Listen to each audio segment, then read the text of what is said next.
درود بچه، خوش اومد به ویدیو دیگه با من. بچه من توی این ویدیو قراره که تا قبل از عید یه سری تغییرات رو توی اتاقم ایجاد بکنم، یه سری تغییرات خیلی جزئی و این رو باهاتون به اشتراک بذارم. ولی متاسفانه من تا قبل از عید نتونستم کارهای اتاق رو تموم کنم و حتی کارهای اتاق به تابستون و اواسط تابستونم رسید.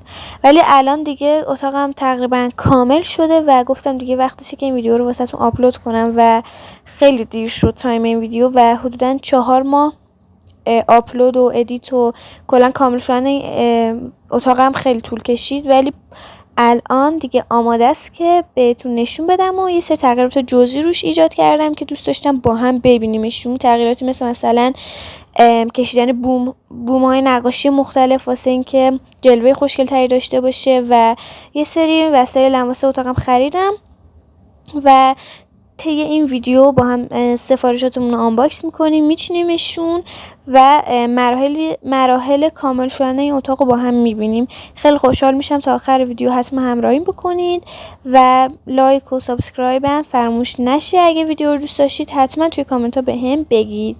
مرسی که تا اینجا حرفم گوش دادیم. بریم ادامه این ویدیو رو ببینیم اتاق قراره چه شکلی بشه.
میشه.